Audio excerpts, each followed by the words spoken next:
फारूक अब्दुल्ला ने किया है। एनसी दफ्तर में शेख नजीर को इस मौके पर श्रद्धांजलि भी दी गई। डॉक्टर फारूक अब्दुल्ला ने ऐलान किया कि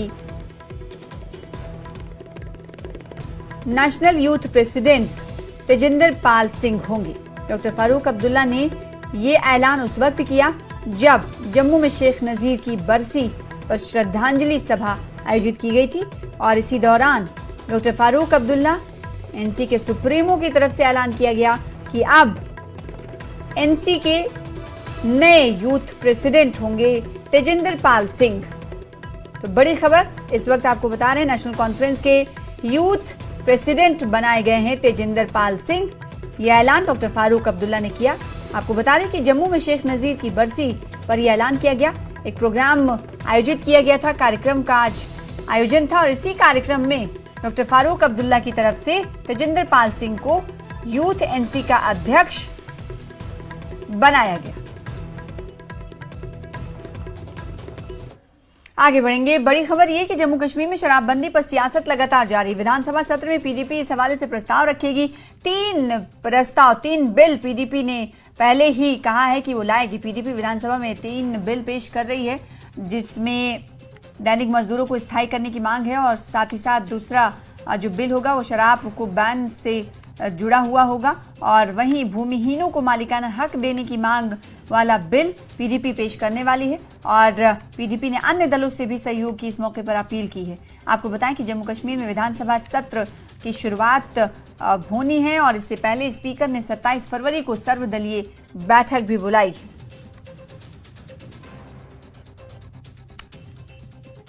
तो पीडीपी ने अन्य दलों से इस मुद्दे पर सहयोग करने की, हाथ मिलाने की, साथ देने की अपील की है। तो जम्मू कश्मीर में शराबबंदी पर एक तरफ सियासत चल रही है, वो सियासत दरअसल ऐसे शुरू हुई।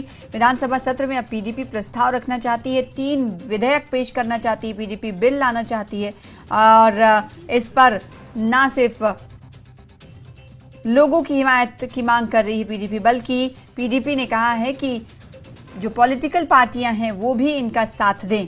ऐसे में एनसी की तरफ से ये सवाल किया गया कि आपको जब वक्त मिला था, यानी अपने दौरे इख्तिदार में आपने शराब पर पाबंदी आखिर क्यों नहीं की। तो पीडीपी विधानसभा में मोर्चा खोलेगी और 3 मुद्दों को लेकर बिल पेश किया जाएगा पीडीपी की तरफ से। यहां पर यह भी बताना जरूरी है कि उससे पहले सर्वदलीय बैठक भी बुलाई गई है। 27 फरवरी को सर्वदलीय बैठक बुलाई गई और के अलावा जम्मू कश्मीर के उप मुख्यमंत्री सुरेंद्र कुमार चौधरी ने शराब पर पाबंदी की मांग कर रही पीडीपी पर पलटवार किया है। डिप्टी सीएम ने महबूबा मुफ्ती से पूछा है कि जब वो इस हवाले से आपको बताएंगे, लेकिन यहां आपको बताएं कि महबूबा मुफ्ती ने पहले क्या कुछ कहा था वो सुनाए, फिर उसके बाद डिप्टी सीएम ने महबूबा मुफ्ती के बारे में क्या कुछ कहा है वो आपको सुनाएंगे। सबसे पहले महबूबा मुफ्ती का रद्द-ए-अमल आइए सुनाते हैं।